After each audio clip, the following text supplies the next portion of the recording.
a pretty basic introduction to optimization. So there'll be some slides that I'll go through. Then I'll go through Python notebook to just give some very basic examples again on optimization. In case you have any concerns or queries, just feel free to interrupt me. Yeah, that should be good. The first question, okay, so in the slides, so we'll go through three things, basic discussions around optimization, a little bit on convex optimization, which would be the majority of the tools that will be used by engineers most of the cases, a little bit about compressive sensing, but we'll look into that more in the Jupyter notebook. Here are some of the resources, the slides as well as the notebook I will upload in the chat, and yeah, you can use it if you want to.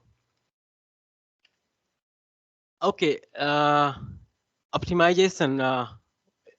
To me, at least, everything in engineering is optimization. I think there are very few things in engineering which cannot be interpreted using the optimization language.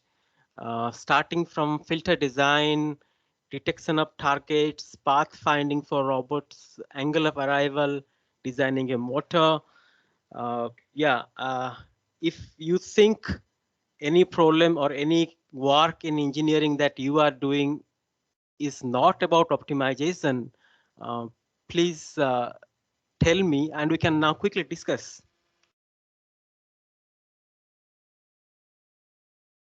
I think the filter design is a little bit difficult to see, but if you look at filter design for those of my colleagues from electrical engineering department, filter design is all about optimizing the transition band. So like how quickly you transition from pass band to stop band. And if you know what you are trying to optimize for, the position of the poles, and that's your optimization problem. And this is maybe the second most important theory for electrical engineering, at least just after Fourier transform. Okay, so usually the optimization problem can be put in the form of minimize certain function of x subject to certain constraints. We will look into this in more detail later.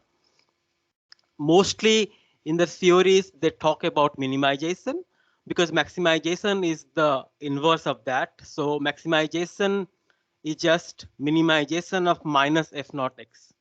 So if I want to maximize f naught x, it's exactly the same as minimizing minus of f naught x. So as long as we have the theory for minimization, it kind of covers both minimization and maximization. Just some examples, it's just not about engineering. A lot other things also look into optimization. In business community, it is also called linear programming because that's the subset of optimization that they mostly focus on. Yeah. And minimization is also interesting because many times in engineering we try to minimize. For example, we want to minimize the total cost. We want to minimize the deviation from the desired outcome, or we want to minimize the error function, or we want to minimize the fuel use. We want to minimize the path taken by a robot to go from point A to point B. We want to minimize risk and so on. A lot of languages are available to be used to do optimization. So from basic math from school or matriculation level, if you want to optimize certain function, we usually try to take the derivative of that and equate that to 0. And wherever that is equal to 0, that is the optimal point.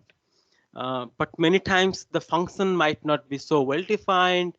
And sometimes the function itself may not be easy to represent in analytical form. For example, let us say you are trying to optimize the design of of a motor. So let us say you may not have a very closed form, nice looking function to represent that, but you can actually have a function. So you give the parameters to a, let's say a CAD model, and the CAD model does the motor design and finds out the cost function. So here the the function you want to optimize, you haven't exactly represented in terms of a formula or expression, but it is still a function. It's something that you pass some arguments and you get the cost function. So that's why trying to know some of these functions, the languages to be used for optimization are quite useful. If you are using MATLAB, you can use the CVX toolbox. It was designed in Stanford. If you are more into Python, you can use the CVXPy. In today's discussion, we shall use some more basic toolboxes in Python. It's the optimized toolbox from SciPy. And if you are using Julia, there is also a nice toolbox called convex.jl. And yeah, both CVXPy and convex.jl were actually developed by a bunch of undergraduates. But the CVX, the mother of these two, was developed by some grad students. Some more jargons about the task with the dimensionality of the problem. That is basically how many parameters you want to optimize on. So the number of scalar variables on which the search is performed. Convex versus non-convex optimization, that's a big thing. And many times we think that, oh, the thing that I'm trying to optimize, that kind of feels very complicated. So maybe it is not convex. So many times in the subconscious mind, we think complicated should imply non-convex. But more often than not, most problems that we actually deal with are either convex or can be made to be convex under certain constraints. So that is why convex optimization is a very powerful tool. And just a little bit delve into the definition of convex. What exactly may mean by convex, convexivity of cost function? So basically, convex means the local minima is equal to global minima. So there is only one minima for the whole function. So in these two curves here, one is convex and one is not convex. And just by looking, we can see that, yeah, this one seems to have only one minima. This one has actually two minima. So this is not convex because that's the local minima and that's the actual global minima. Now, how do we put in terms of mathematical language? So one thing that is helpful here is if you draw a tangent at any point here. So let us say you take a segment from the function a and b. A straight line from A and B will always be above a tangent at any point between A and B.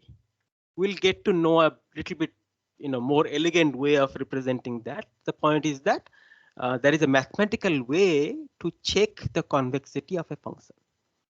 Yeah, we'll get there. The second thing, the third thing that we can be mindful about is how smooth is the cost function.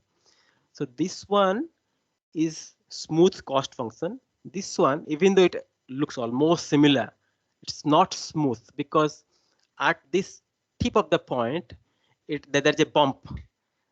So what happens is that because we try to take derivative at those points, the derivative is not defined. So the convex optimization algorithms find it difficult to deal with this kind of non-smooth functions. And that's one of the reasons why we try to minimize the error square. If you remember, mean square error, that's the phrase that we engineers are very used to.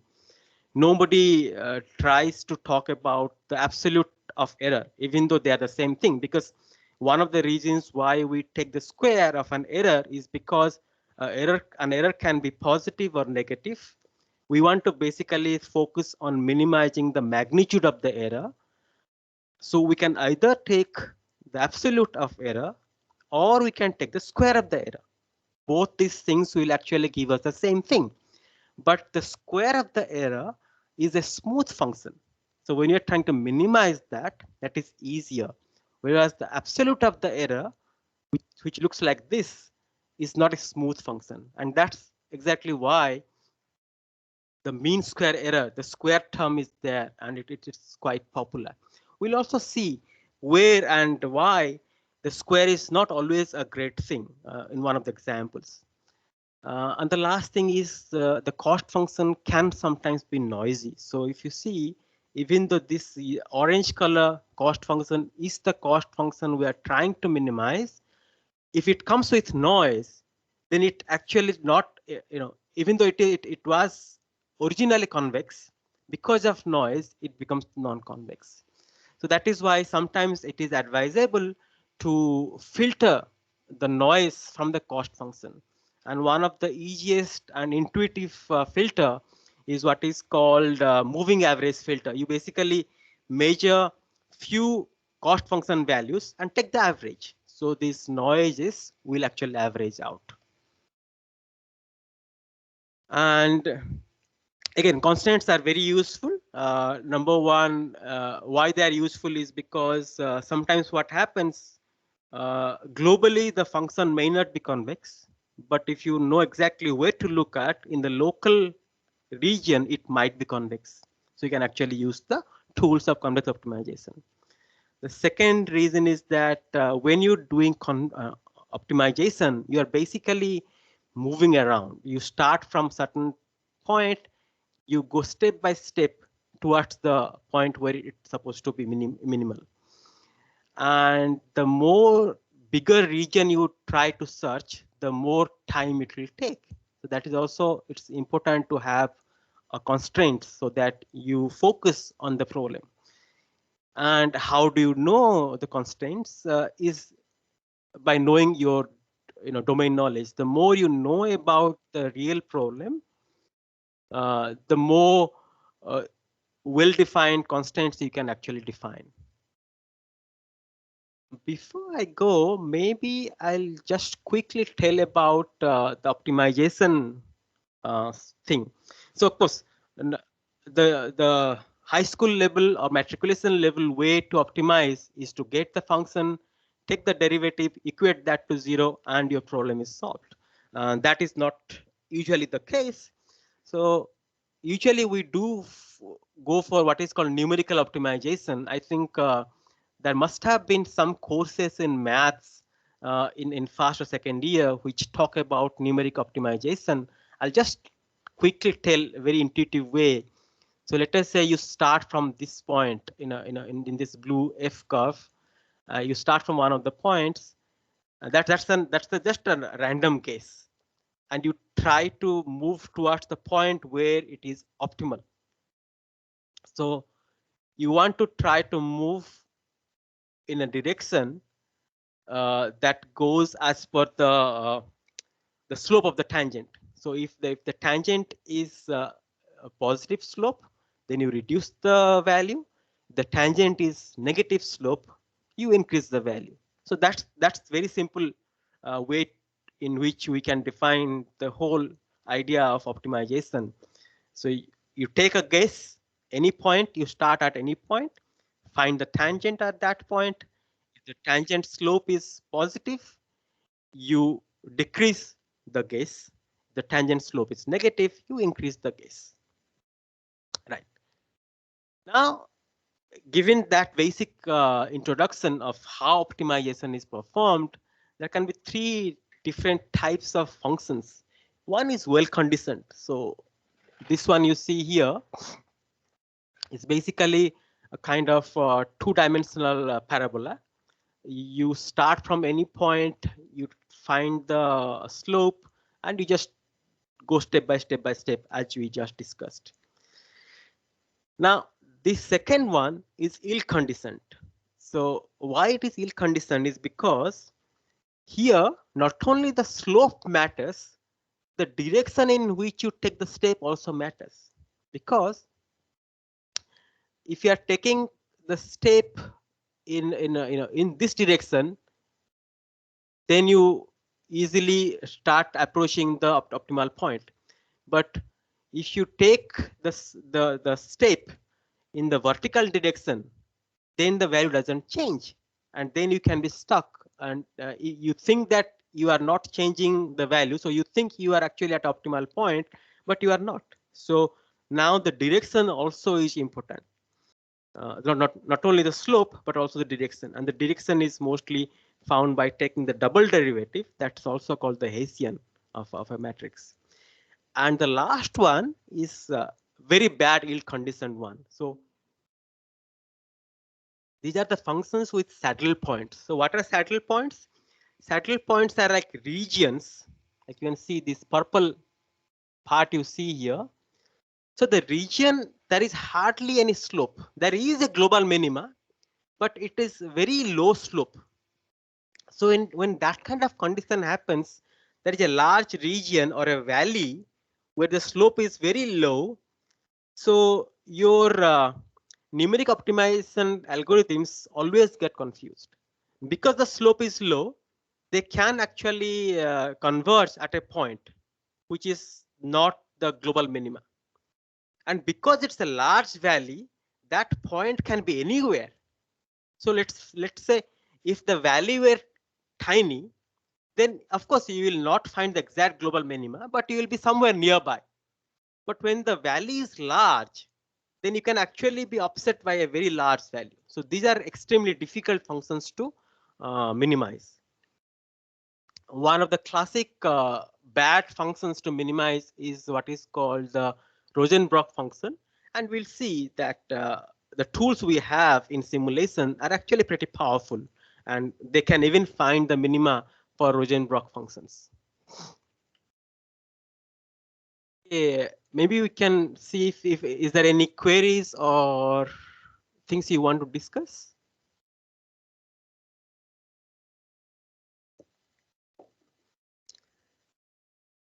If not, then let us delve little bit into convex optimization. So these are the jargons. Of course, we'll not use them in this short presentation, but just to like brush up things. There are two things: the Jacobian and the Hessian. The Jacobian is basically the a single derivative, and the Hessian is a double derivative. We have discussed this thing. We usually discuss minimization because maximization is the minimization of the negative of the function. The function we want to optimize is the objective function. Yeah, and that's how we represent in mathematic terms. So x star, which is the optimal point, is equal to arc mean of fx.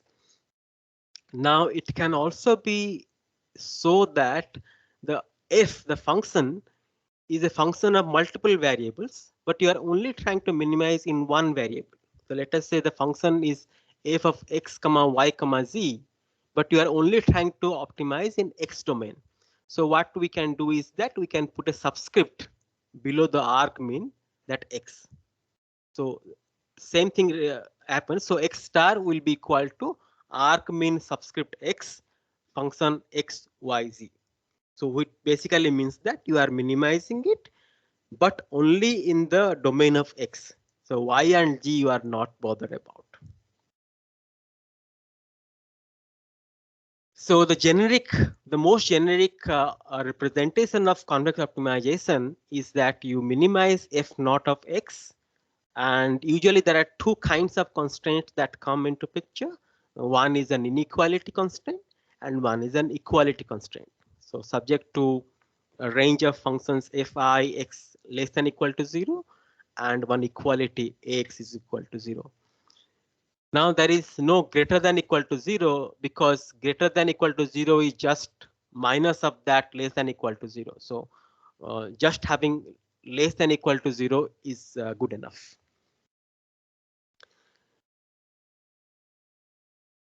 Right. And one another thing is that not only do we want that the function that we want to minimize is convex, we also need that these constraints should also be convex.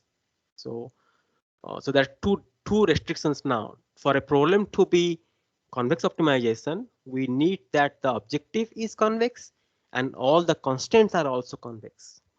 Now again, you must be thinking that okay, with all these restrictions, you know, the number of problems that are actually convex optimization should be very few. But surprisingly, a lot of the engineering problems can actually be represented as convex optimization, and we'll see how.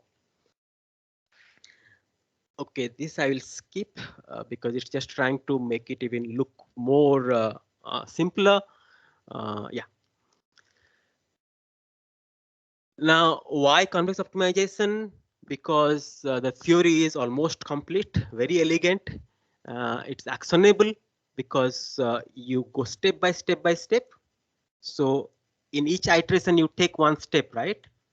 So if you think in physical terms, let us, it's a robotic problem. So each step is basically one movement by the robot. Or let us say you are trying to optimize your loss in, or you want to maximize your profit in share market. So each step is basically what new shares you buy or sell. So it's actionable as well. So like each step that you take in convex optimization is also actionable, and many applications in control theory, combinatorial optimization, signal image processing, communication network, circuit design, machine learning statistics, and all sorts of things.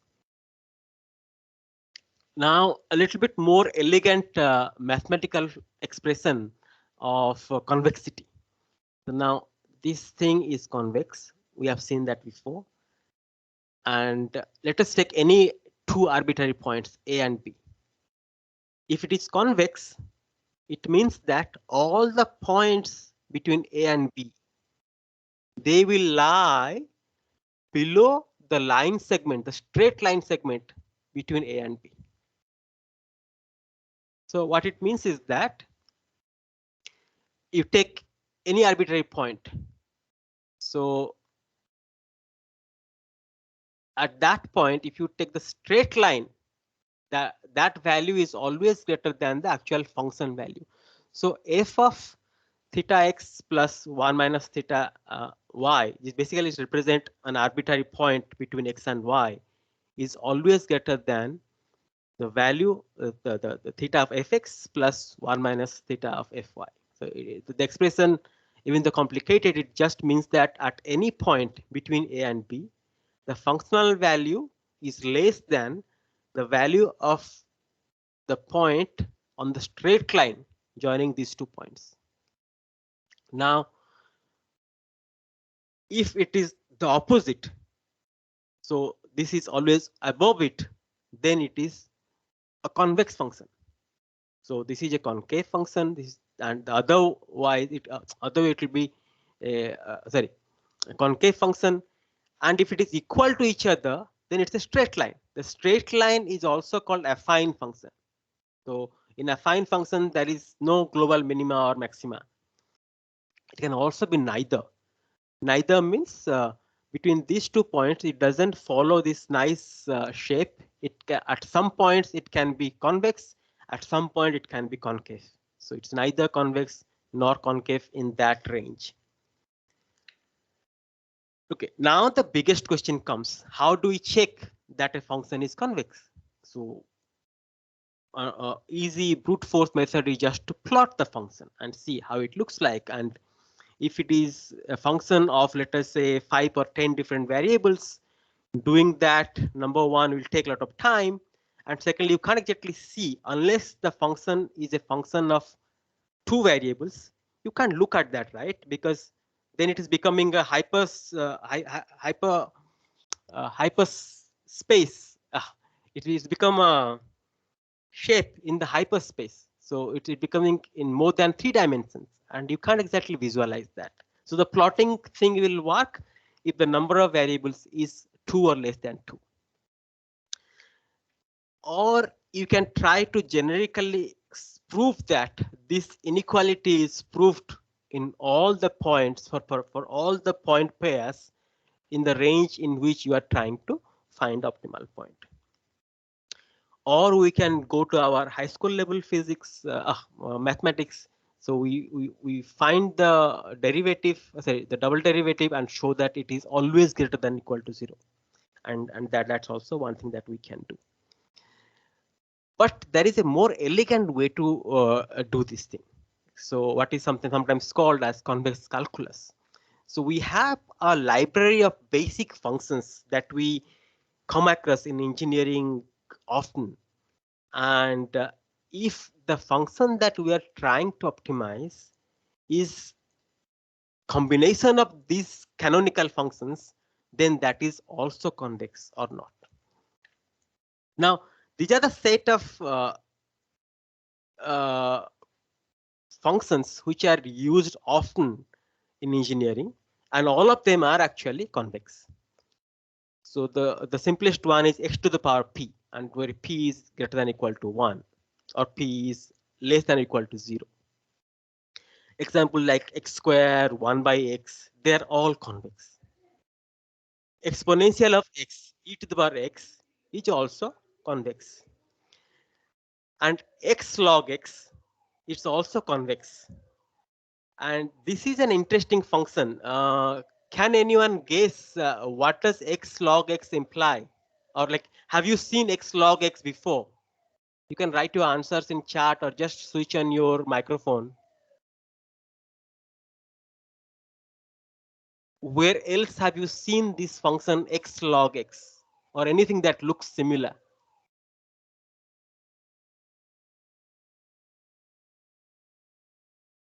I think in computer science courses, when you had n log n for the big O notation, like how fast the algorithm is.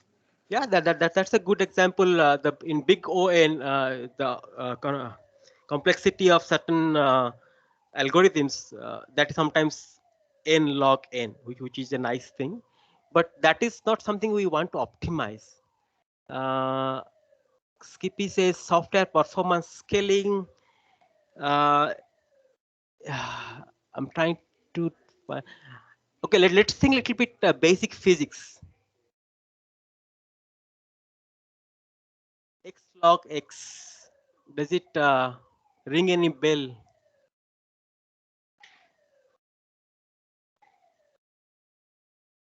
One of the ways to represent entropy, and entropy is used in many different fields in engineering, starting from control engineering to image processing. Even though the strict meaning of entropy applies only to thermodynamics, but in other fields of entropy, engineering, entropy is also used. And of course, for mechanical engineers, thermodynamics, entropy is used quite often. So x log x is also one of those functions which comes in engineering quite often. Then the a transpose x plus b. This is basically a linear function of a vector x, and that is also convex. That's the quadratic expression in terms of vectors x transpose p x. That is also convex, and that comes a lot into picture when you are dealing with quadratic computations. That also comes a lot. And the norm of x, it can be any norm. It can be L1 norm, L2 norm, L3 norm, and so on. So all the norms of x are convex. And the max function, max of a range of things, so that's also convex. Now we know these functions which are convex, and now we'll see what can we do to make things okay, to create more functions which will be convex again. Uh, okay. So these are some examples which are also convex because they are made from those basic functions. And let us see the calculus rules which makes the function. So if f is convex, then alpha f is also convex if alpha is a positive number. And similarly, the sum of two convex functions is also convex. And affine function, so basically it means that if f is convex, then f of ax plus b is also convex. A pointwise max, so if we have got bunch of convex functions, then the max of those functions is also convex. The composition, like h of f is convex if f is convex and h is convex and increasing. I think let us take a break because the fire alarm is going on. I'll just go down and see what's going on. I'll just pause it for a while. How do I pause it?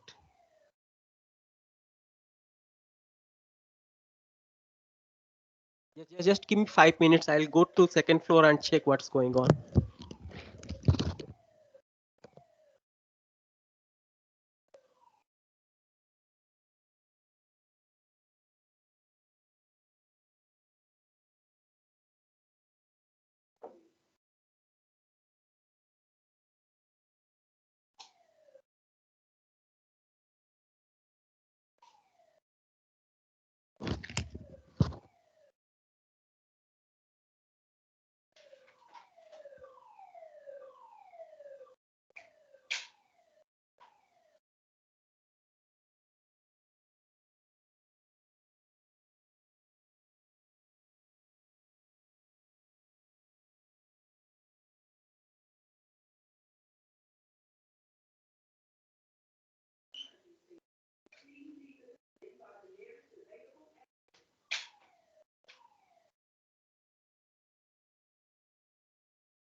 Okay, it seems nobody's around, so this thing will go on forever. But is my voice coming clear? Yes. Yeah, we can hear you clearly. Great. Then let's just continue. Right. So we have got these simple rules of making new convex functions from the non-convex functions. Like these are the basic canonical convex functions, and we can make a lot of functions from this.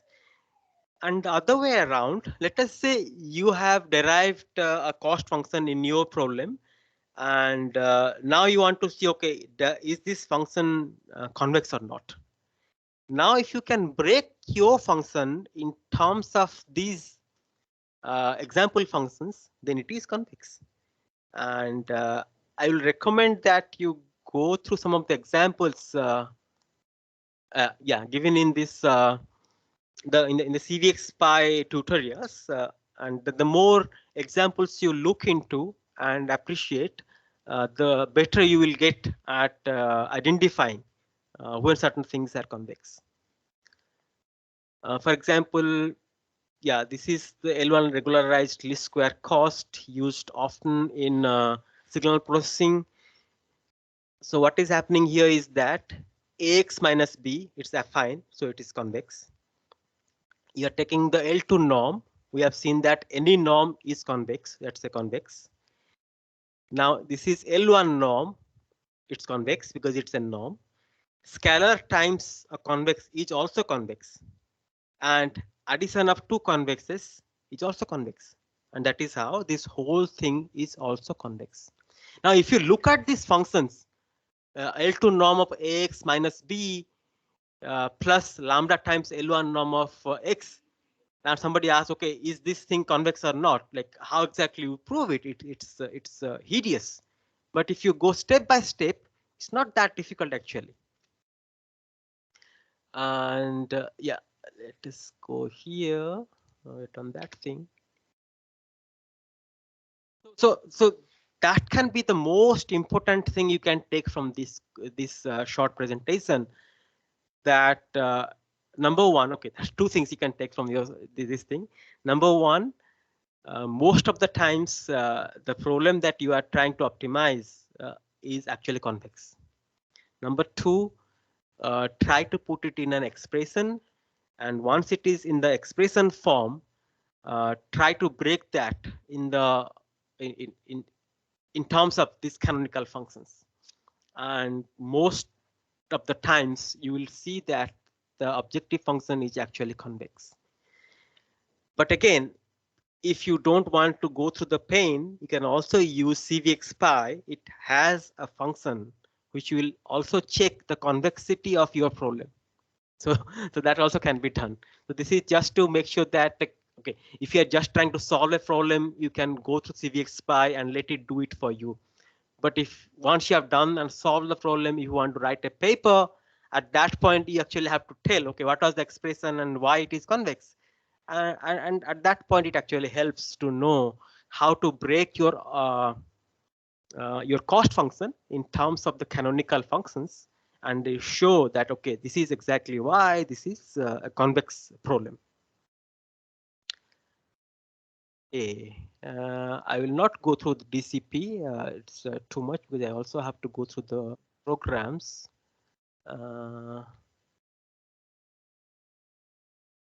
Yeah, I'll also not go through that, the Lagrangian and the KKT.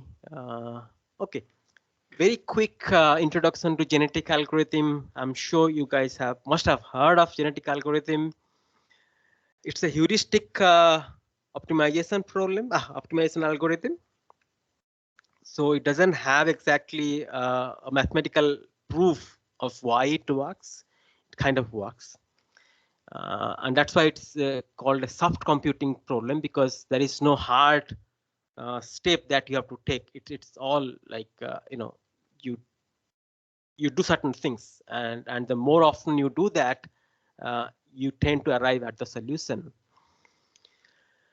Okay, let me skip it. If you want, just let me know. We can have another short presentation on genetic algorithm.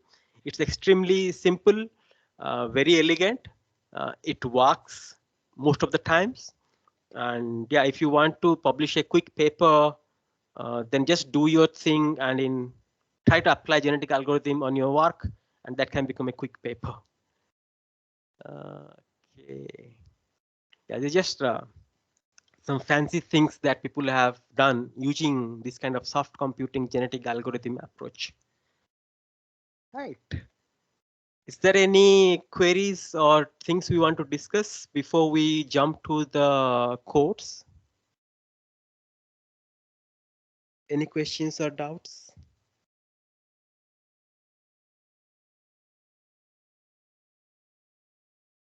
Okay, if not, then we'll go to the programs or the Python Jupyter notebook. Let me just quickly check if I can drop the files here, and if that will share the thing.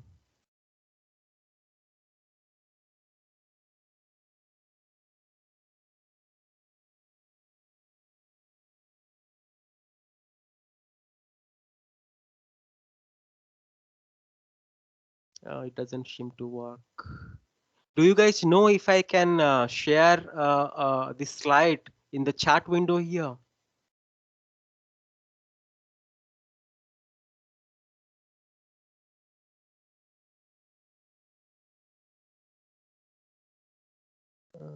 Hi, Amit. I don't think you can share Oh, files into these meeting chats. Maybe you could put everything in a shared folder that we can look at afterwards or something like that. okay, okay, but then I'm just wondering, how do I share the link with all the attendees?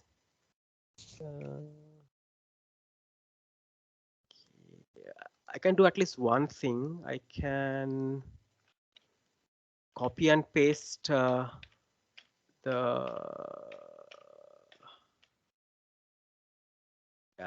no. We'll find something. Let me just let's go through the codes now.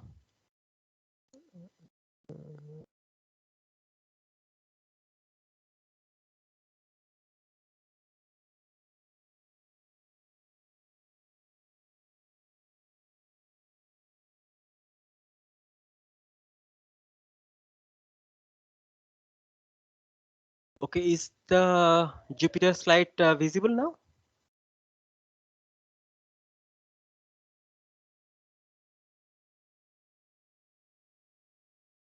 Anyone? Can you see my collab slide? Yes. Great. We'll do optimization in 3 different ways. We'll use the basic optimization function of Python. We'll use the optimization function of optimization suite of SciPy. Yeah, sorry, only 2 ways. Right. So let's try to optimize this function exponential of x minus 2 whole square. So as you can guess, it will be optimizing at x equal to 2. Just a bunch of importing. We need SciPy, and from SciPy we need the optimized package. So we get that, and this is let me see if I can make it bigger. It might be easier.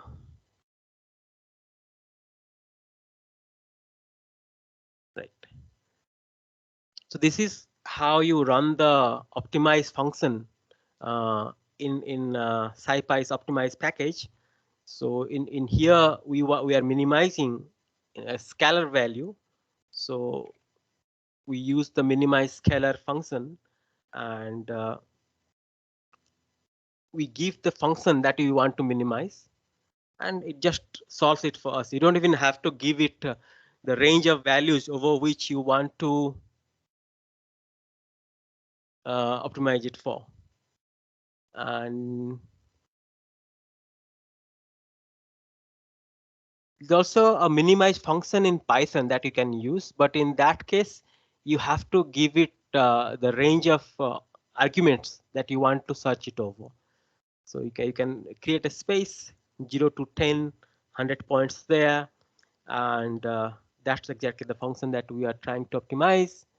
And we can use the min function. So minimize over y, and the key is used in Python to pass a function, and that is where we pass the function, and that also finds the value. Okay, so we have discussed in the presentation that Rosenbrock function is one of the difficult functions to optimize. Now we can see how do we optimize that. So okay, this is the function, and this one here. Yeah, sorry. This can be a scalar. So this Rosenberg function optimizes at 1 cross 1, like 1 comma 1, to that point, because there are 2 variables x and y. Now again, you can see that it's quite simple. It's also very intuitive. So you define fx. This is how we define fx in Python anyway, and you are just trying to optimize, and you are minimizing here f, and we are using the method cg here. So that's one of the methods. You can check the help file of minimize to see what is cg, and it's quite informative. Like it says the function values, and it gives the output, like this is the point at which it optimizes. It's supposed to be 1 1, and it's like pretty close, very, very close actually. And the end, it gives the number of iterations it took. In this case, it took 8 iterations. Yeah. But in this kind of optimization, you have to give it the starting point. So in this case, we have given starting point of 20 and minus 10.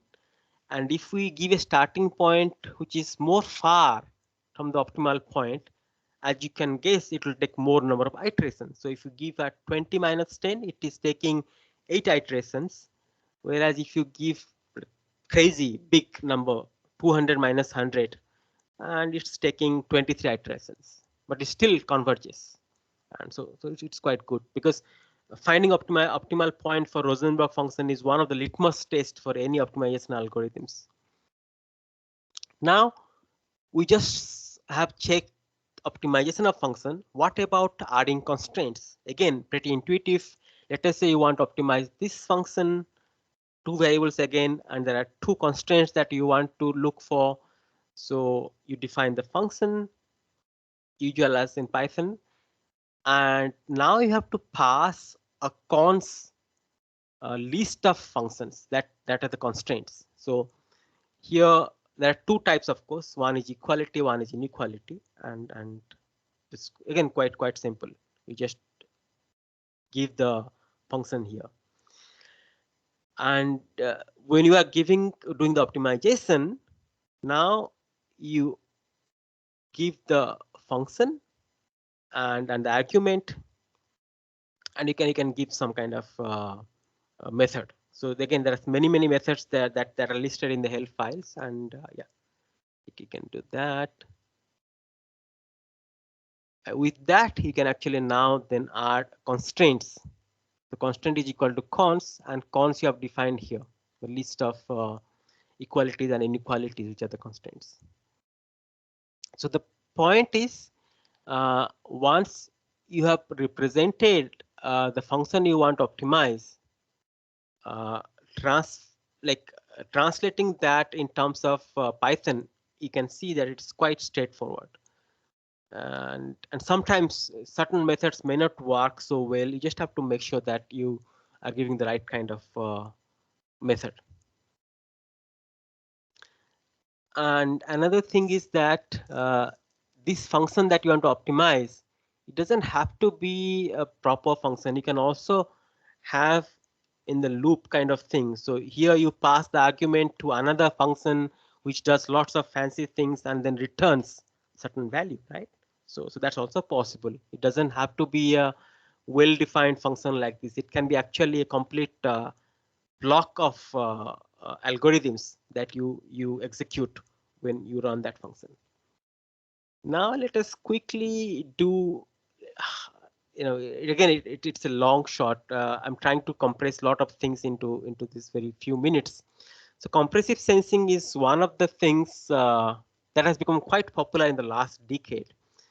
So those of the colleagues in the talk who are from electrical engineering, you might remember that from basics of signal processing, when you are digitizing an analog signal, you have to sample it at a frequency twice the frequency of the largest frequency component. So if you have got an audio signal which is present from 5 kilohertz to, or let's say 50 hertz to 2 kilohertz, then while sampling it, you have to sample it, because the highest is 2 kilohertz, you have to sample it at least at 4 kilohertz. That's the Nyquist rate.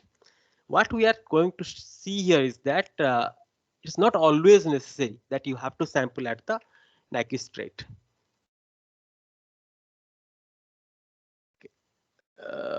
We are just trying to have two sinusoids.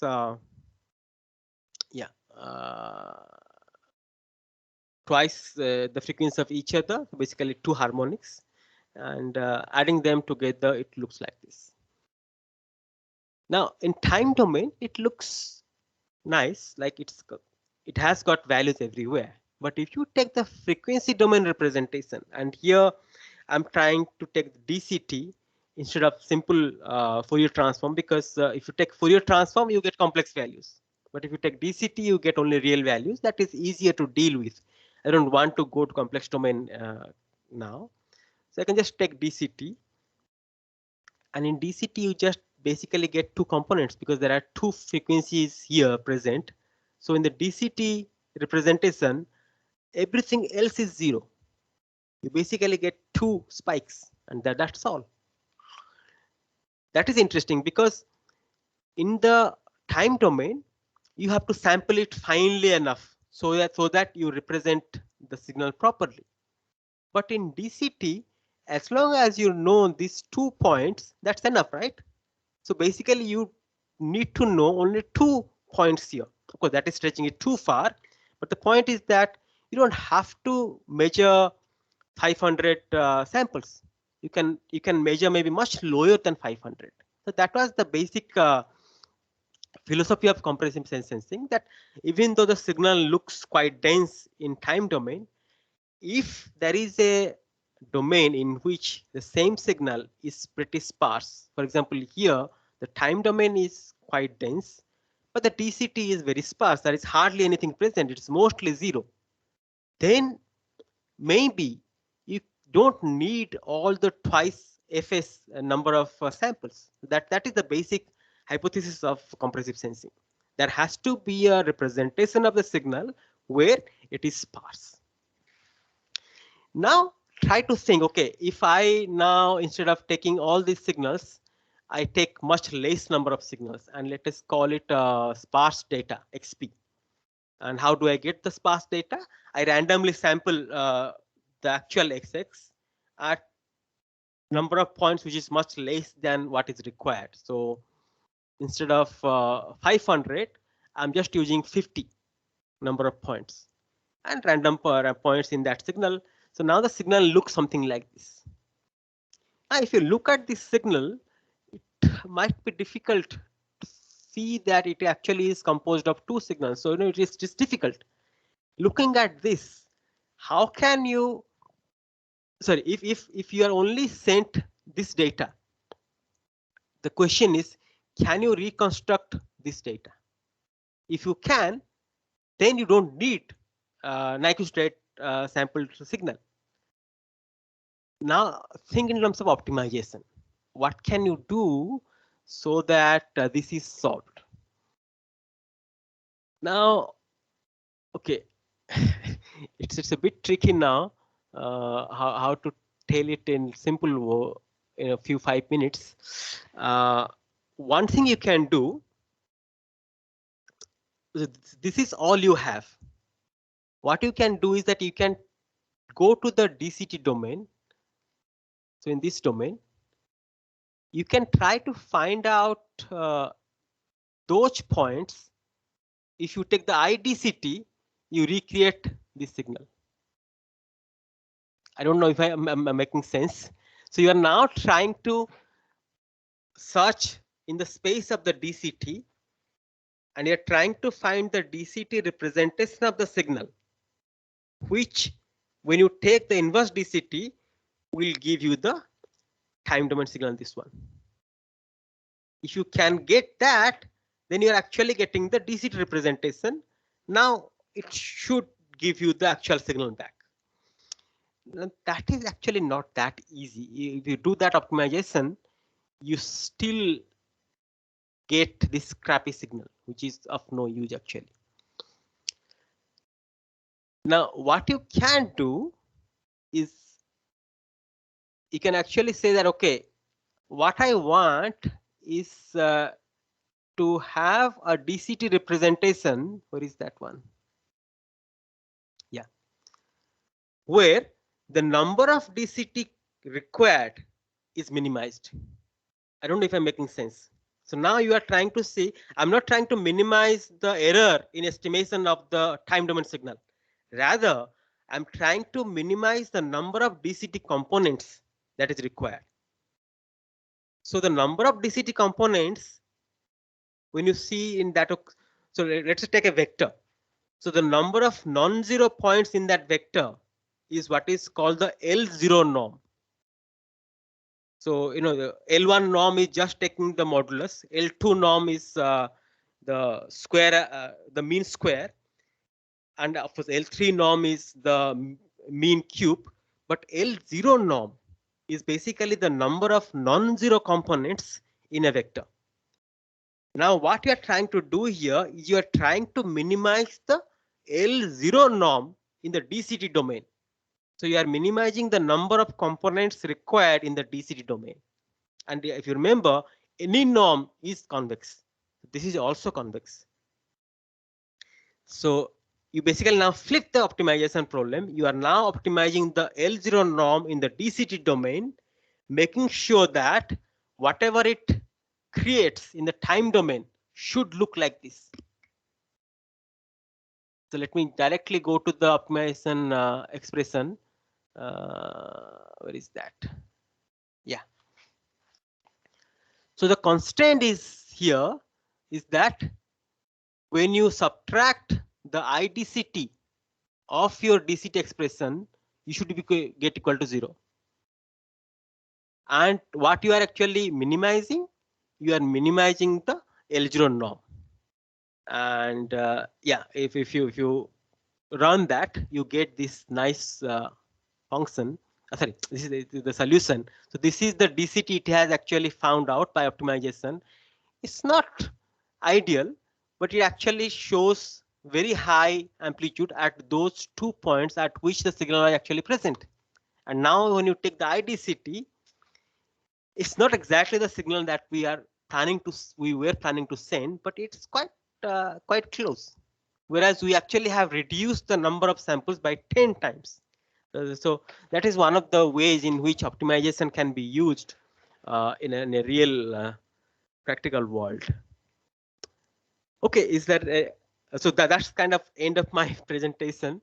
Is there any queries or questions that I might answer now or can discuss? Basically, few things, the take homes. Number one, many problems. Okay, number one, everything that you do in engineering is basically an optimization. Number two, most of the optimization problem you deal in engineering are actually convex. Number three, when you look at the function you want to optimize, your cost function or your objective function, if you analyze that properly, you can actually show that it is convex. You don't have to do complicated maths to show that certain function is convex. And lastly, there are powerful simulation packages available which you can actually use to run the optimization task very quickly. And yeah, so that's kind of the very few take homes that I would like to take you from this short presentation. Any queries or any questions, or yeah, we can discuss.